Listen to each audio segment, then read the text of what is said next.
Veo también algunas caras conocidas, es decir, reconozco algunas psicólogas que trabajan con estos niños, no en el salón de clases, sino más bien en un área más, como de más clínica, digamos. Estoy en lo correcto porque a mí me interesa escucharlos a ustedes. Sí.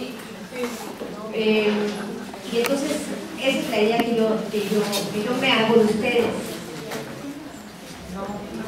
No, entonces, cuéntenme de dónde vienen ustedes, qué hacen ustedes ¿por qué vinieron pues, a estas conferencias? ¿Cuál es el interés de ustedes en esto?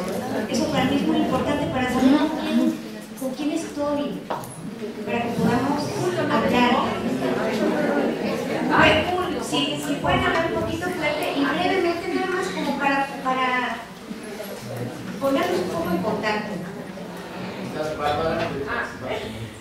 Bárbara. Sí, bueno, ¿Usted qué hace, Bárbara? Yo soy fisioterapeuta de 2 casos. Ah, ok. Pero bueno, estoy involucrada con los niños. Sí, por supuesto. No estoy frente al grupo, pero sí, sí entro al grupo, sí trato con los niños. Sí. Muchas de las inquietudes de los maestros, de las maestras, es cómo, qué hacer, ¿verdad? Con esto ya tenemos ahorita alguna información cortada, pero sí hay. ¿Qué hacer con ellos? Por ejemplo, algún niño que tenemos, por ejemplo, que no duermen, o sí, solo llevarlos. Puedo ir a algunas de las preguntas que hicieron. Sí, o una niña que tenemos ya grande, no sé, unos 13 años, que no controla el interés todavía. Por ejemplo, allí es como mucha angustia, ¿no? Porque la niña en cuanto llega a la escuela, pues ya es su rutina de hacerse del baño ahí. Usted dice algo que me parece que es muy importante, es mucha angustia. Por allá hubo una pregunta quizás de una maestra del grupo o de alguien que trabaja como usted con las maestras, ¿no? Que forman parte de la comunidad, que preguntaba qué terapias son las adecuadas para que el niño pueda resolver conductualmente algunas cosas. Entonces, yo creo que lo que usted dice es muy importante. Esto provoca angustia. Y a lo mejor yo los voy a angustiar todavía más. Pero bueno, podremos hablar y ver por dónde más o menos poder pensar el trabajo. Cuando Julio me invitó a venir, coincidió, fue muy chistoso lo que pasó, porque coincidió con que en la tarde en la tele era domingo, así que puedo ver tele. Vi una película que fue la que le pedí a Julio que trajera. Fue una coincidencia. Además una película realmente buena de Truffaut, que es un señor que sabe hacer buenas películas. Y de esa gente yo pienso que uno aprende mucho. Y es una película sobre un niño salvaje, pero es un niño salvaje de principios del siglo XVIII. Entonces, vi esa película, en la noche me habla Julio, me dice, oye, pues ahí está esta jornada de trabajo. Entonces yo digo, la película, y luego veo mi correo en la noche y me llega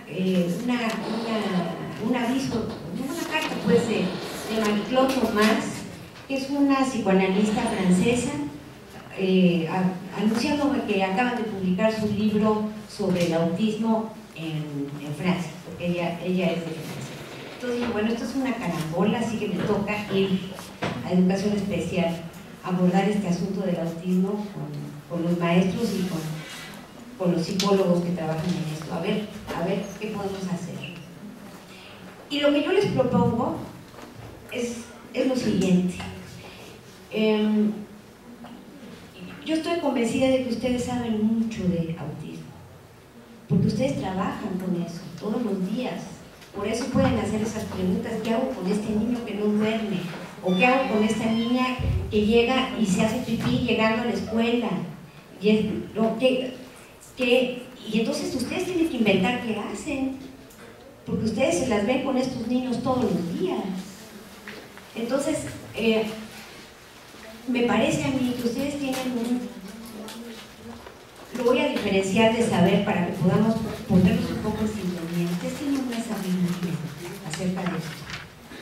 Pero a mí me parece, por mi propio oficio, que para poder producir la sabiduría que cada uno tiene, hay que hacer una talacha. O sea, no es nada más así, ¿no? Hay que hacer una talacha. Y una parte importante de la talacha, para poder saber qué diablo sabe uno, es hacer a un lado todo el saber referencial, todo lo que uno ha estudiado y todo lo que, ¿no? ¿Cómo hacer a un lado el saber referencial para poderse enfrentar a la propia experiencia más directamente?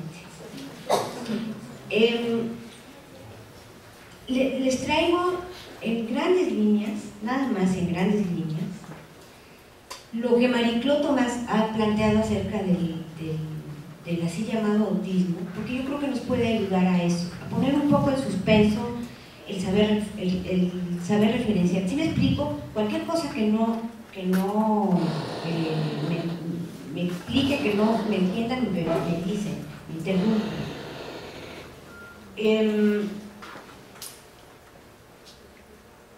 Para empezar,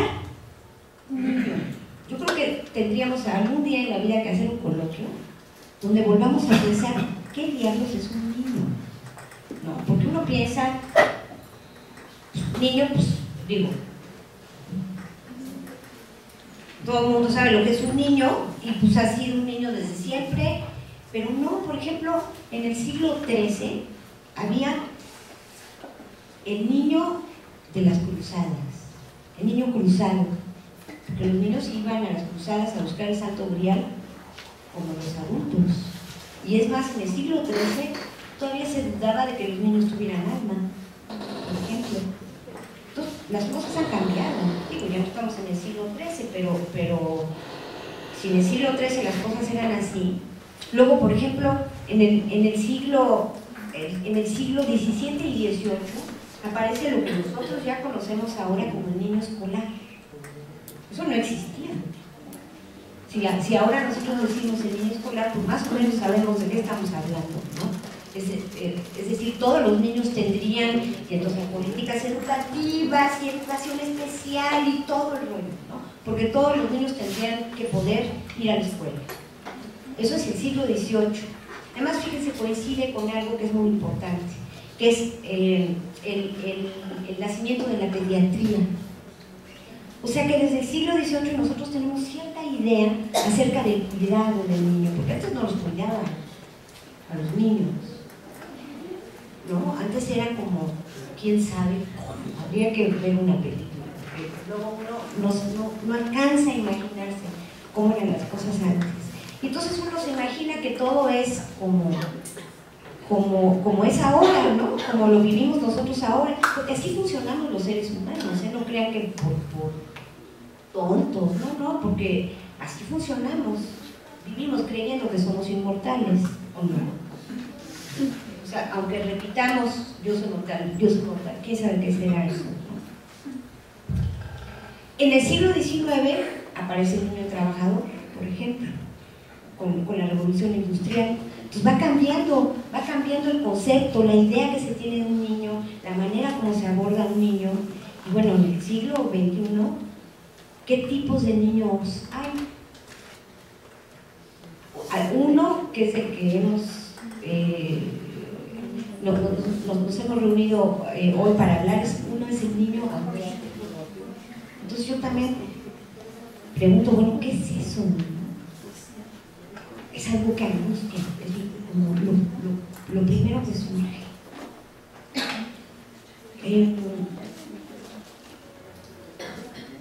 No traigo una pequeña escaleta, pero bueno.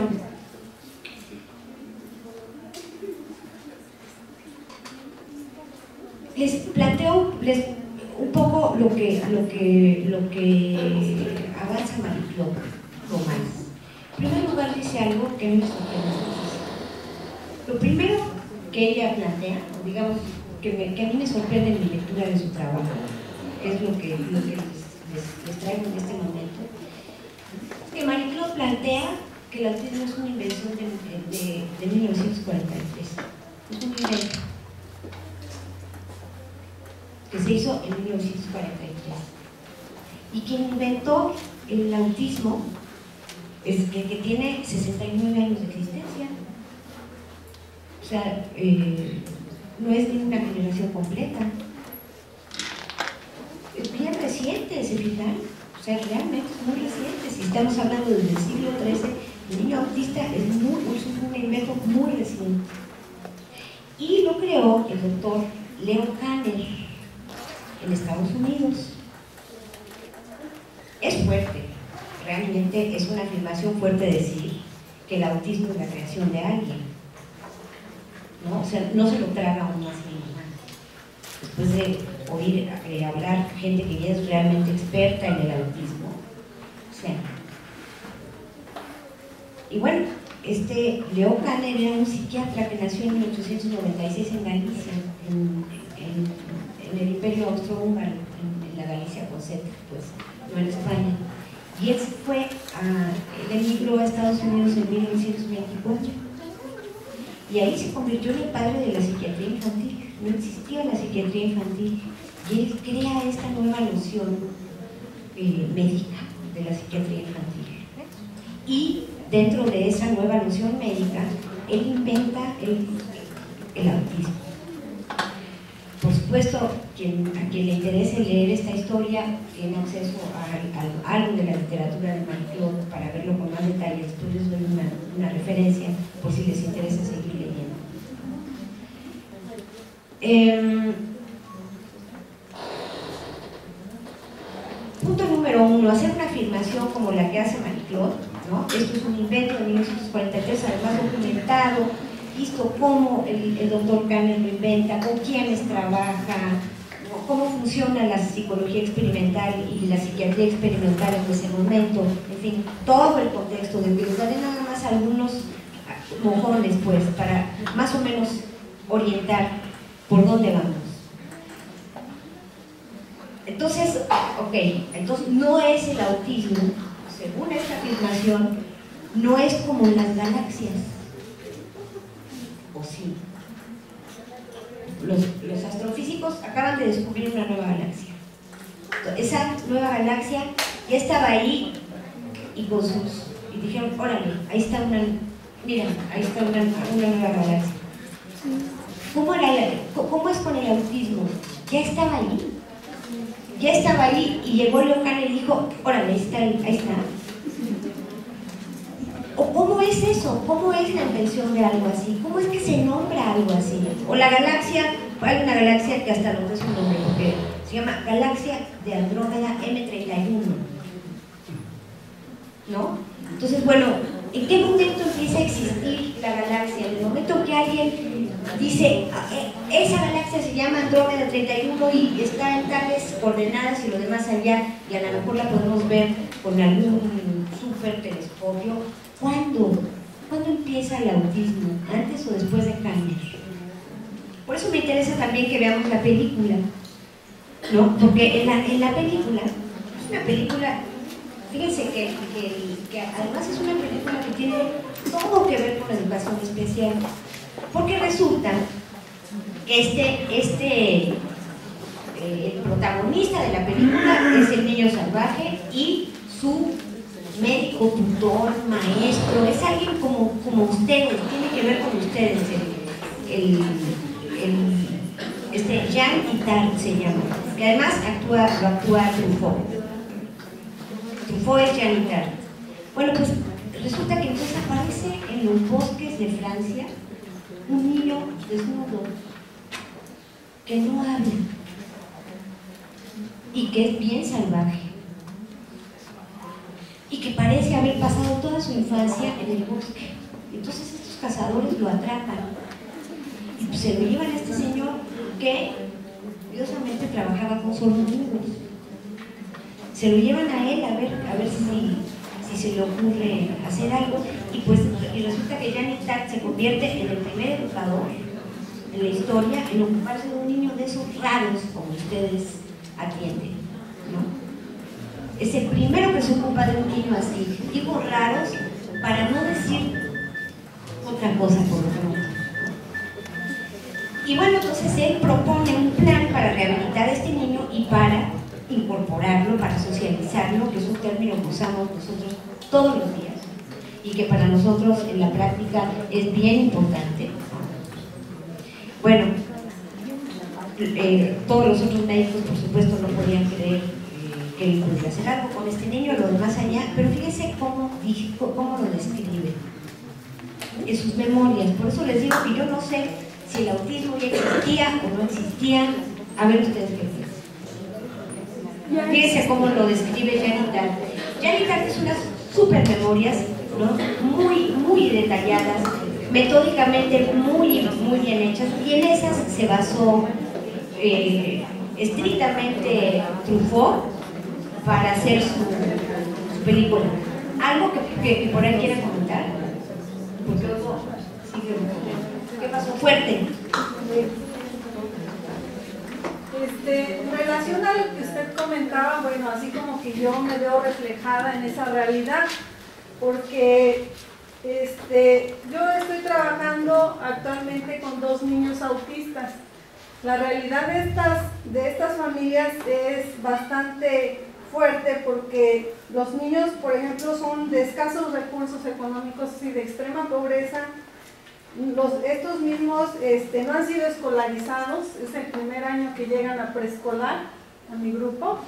Y pues yo considero aquí que tanto los contextos, las condiciones familiares, económicas y sociales,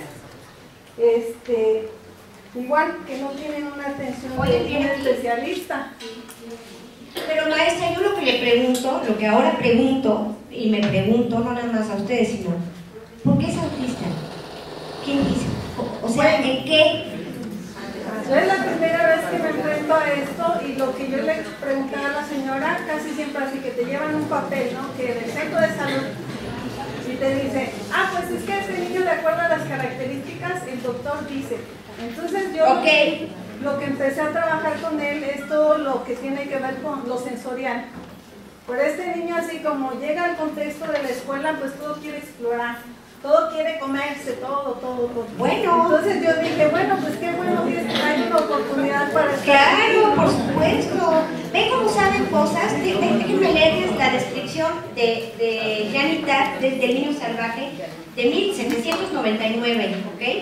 Dice, un niño desagradablemente sucio, afectado por movimientos espasmódicos e incluso convulsiones, que se balanceaba incesantemente como los animales del zoológico, que mordía y arañaba a quienes se le acercaban, que no mostraba ningún afecto a quienes lo cuidaban y que en suma se mostraba indiferente a todo y no prestaba atención a nada. Eso dijo Janet Dahl en 1800. Entonces, vuelvo. ¿Cómo plantea Marie Claude la invención del autismo? ¿Y por qué nos importa a nosotros eso? Porque nosotros formamos parte de esa invención, ¿eh? O sea, nosotros somos personajes de esa invención. Entonces, bueno, para pensar en nuestro lugar, punto número 1, es como estar en el teatro y no saber en qué obra estamos actuando, ¿no? ¿Cuál es nuestro papel? Entonces, bueno, a ver en qué obra de teatro estamos actuando, hablando del autismo como algo que ya existe y como algo que entonces hay que atender de determinada manera, ¿no? Fíjense cómo estaban las cosas. Déjenme ver que ya, aquí, ok. Estamos en Estados Unidos entonces, entre las 2 guerras, entre la Primera Guerra y la Segunda Guerra Mundial, a principios del siglo XX, ¿ok? Y allí lo que se desarrolla en ese momento, y nosotros tenemos Estados Unidos aquí, ¿sí? O sea, eso es también muy importante de nuestro contexto de trabajo y de vida cotidiana. Nomás hay que ver lo que está pasando ahorita. ¿De dónde vienen las armas?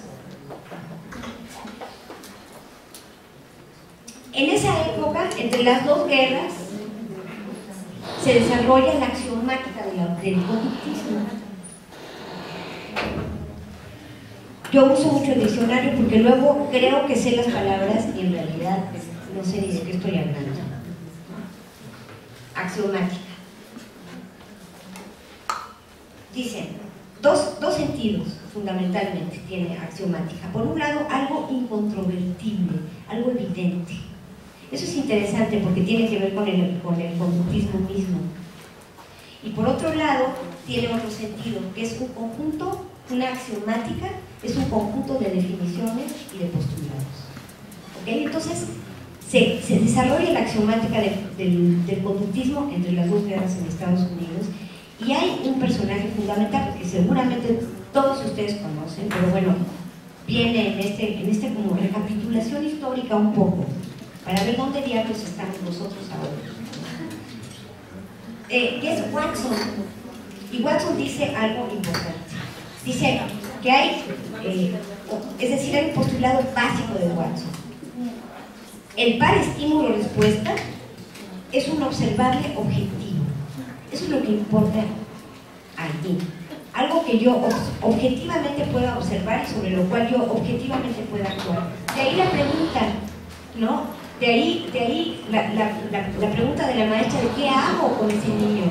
O la otra pregunta, ¿qué hago con el niño que no duerme? ¿No? Son conductas, ¿se fijan? Bueno, esta axiomática tiene un antecedente fundamental en Pavlov, porque con Pavlov nace la psicología experimental. Que Pavlov es principios del siglo 1903, por ahí. Entonces, a esto corresponde también, ¿sí? Es como hacer una constelación, como ver en qué coordenadas estamos hablando de autismo. A esto corresponde también una corriente filosófica que se crea en Estados Unidos, que es el pragmatismo, es una escuela filosófica, que es el pragmatismo, que así en una síntesis brutal, pero bueno, para no clavarnos en estas cosas, va a sostener algo. Solo es verdadero aquello verificable en el mundo objetivo.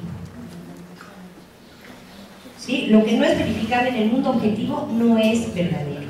Si se fijan cómo se van construyendo una cierta idea, ¿no? de cómo, del mundo en el que vivimos, de quiénes somos y de dónde estamos. Justamente el autismo se inventa en este contexto. Es un cuadro regulado por la axiomática del conductismo. De esa manera se crea.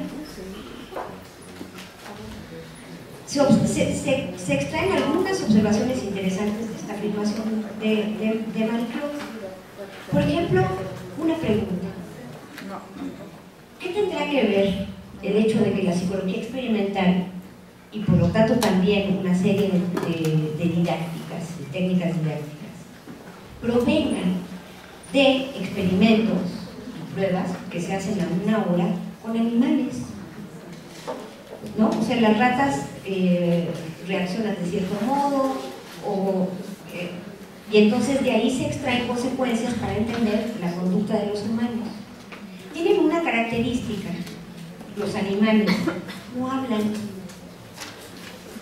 No que no tengan una manera de comunicarse con nosotros, ¿no?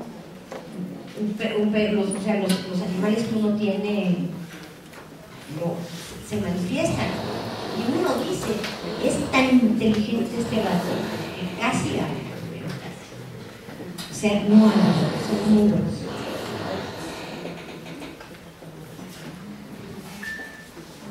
Esa es una observación, nada más se las dejo ahí planteadas, ¿ok?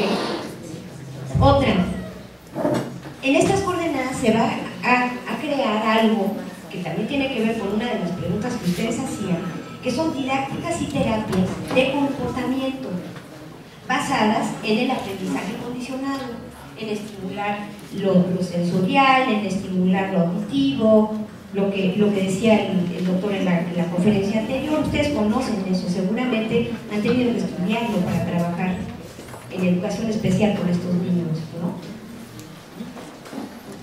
Y hay un ejemplito de esto que es muy interesante. Una terapia por internet con la computadora. que es una terapia basada en este principio del aprendizaje condicionado y de buscar ciertos comportamientos. Entonces, por ejemplo, cuando el paciente está hablándole a la computadora, le está diciendo, y que entonces mi mamá, entonces en el momento en el que la computadora registra mamá, inmediatamente pregunta, dígame más sobre su familia.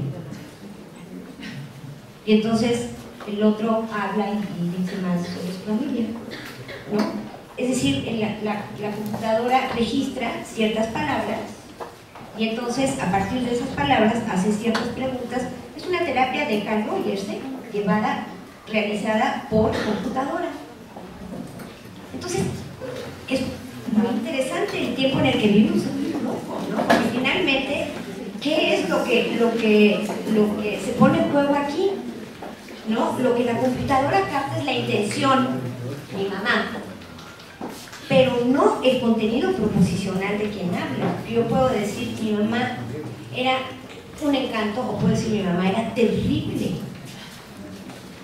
Es diferente, ¿no? O a lo mejor eran las dos cosas, no sé. ¿Ven qué pasa entonces con el lenguaje? Porque en este ejemplo que les doy de la terapia por internet, y en esto que yo pienso, bueno, ¿qué onda con la psicología experimental y los animales y la gente? ¿Sí? No que esté mal o bien, es el tiempo en el que vivimos, es en el que tenemos que poder pensar, porque si no, no sabemos dónde estamos. Hay una concepción del lenguaje encerrada en esto, ¿no? Hay una manera de entender el lenguaje a partir de esto. Y entonces empieza uno a decir, ok, ya empieza a caerme un poco más el 20.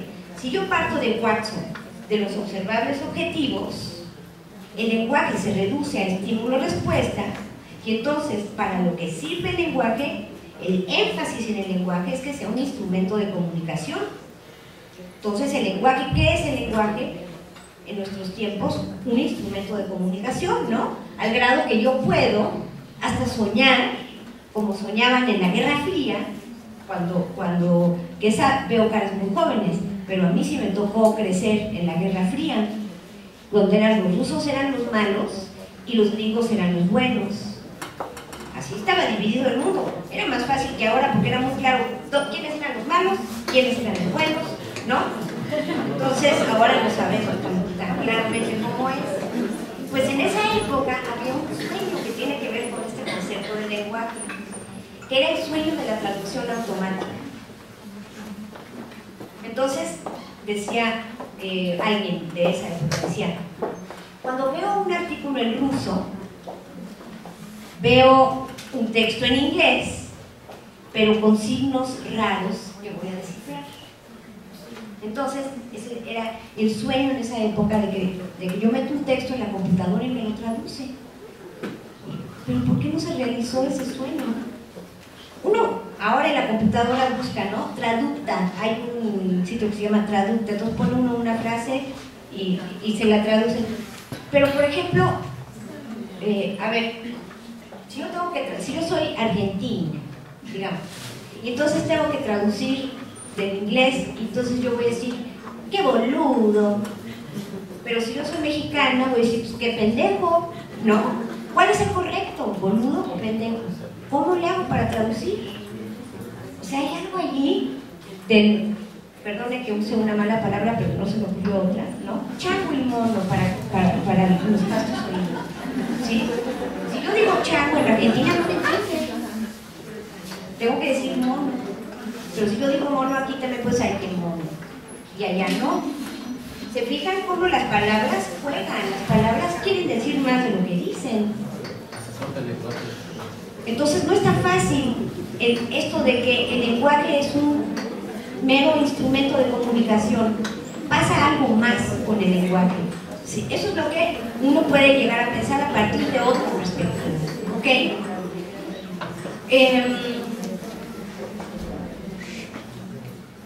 Marie-Claude va a plantear una hipótesis muy fuerte, que yo creo que ustedes tienen que conocer y ver qué hacen con ella, porque ustedes son gente que trabaja con esto y no pueden ustedes tampoco quedar al margen de lo que plantea el psicoanálisis. Es parte, no se trata de estar o no de acuerdo, no se trata de la opinión en este momento. Eso es muy importante. Se trata de reconocer el terreno en el que uno se mueve. Y a partir de ese reconocimiento, cada quien podrá ir encontrando por dónde circula. ¿Sí? Lo que Marie-Claude va a plantear como su hipótesis principal es que el autismo manifiesta la destrucción de la capacidad hablante de la lengua.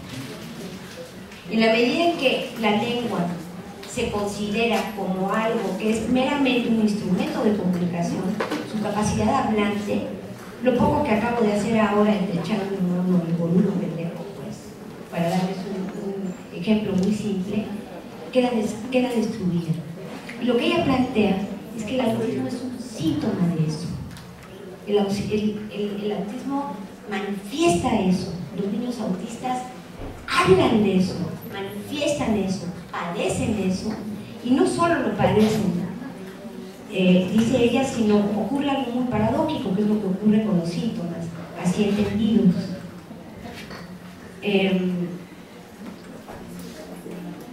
También el autismo, considerado como síntoma, implica el alejamiento de esta destructividad de la capacidad hablante de la lengua.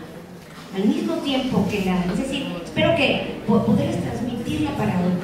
Al mismo tiempo que el autismo manifiesta la destrucción de la capacidad hablante de la lengua, al mismo tiempo es un intento, y además es una posibilidad, de que no se destruya la capacidad hablante de la lengua. Pero hay que darles lugar a cosas raras. De pronto se abre la posibilidad para quienes así trabajan, pues, de un espectro diferente. Marie-Claude lee, por ejemplo, a Temple Garden, que es una mujer diagnosticada autista. Ella se dice diagnosticada autista, escribe un par de libros que además ustedes los pueden encontrar en las librerías si les interesa. Y fíjense qué curioso, Temple Garden es profesora especializada en el comportamiento animal y por otro lado es creadora de equipos de cría industrial de ganado y de matanza de ganado. Es una ingeniera, ¿sí? En ella se basa, entre otras muchas lecturas que hizo Marie-Claude para plantear esta hipótesis que se las dejo. Yo creo que es una hipótesis con la que uno puede trabajar, incluyéndola en lo demás, la destrucción de la capacidad hablante de la lengua. Entonces, ¿cómo hablan esos niños? ¿Cómo hablan? ¿Cómo se manifiestan? ¿Qué manifiesta su silencio? ¿Por qué nos angustia su silencio? Fíjense, si su silencio nos angustia a nosotros, eso implica que de alguna manera está estableciendo un niño una relación con nosotros, porque nosotros nos angustiamos, ellos no, somos nosotros. Entonces es un contacto con el otro el que él establece a través del silencio. Vamos a ver la película. Y cuando terminemos de ver la película, entonces sí, a ver qué podemos decir del autismo, o más bien de lo que ustedes enfrentan. ¿Qué pueden ustedes decir de lo que ustedes enfrentan? Habiendo hecho un poco a un lado, tengo que controlar las conductas de este niño, tengo que hacer que este niño se porte bien en el salón de clases, tengo que lograr que este niño pase año. Ok, si no tengo que hacer eso, ¿a qué me enfrento? ¿De acuerdo? Vamos a ver la película.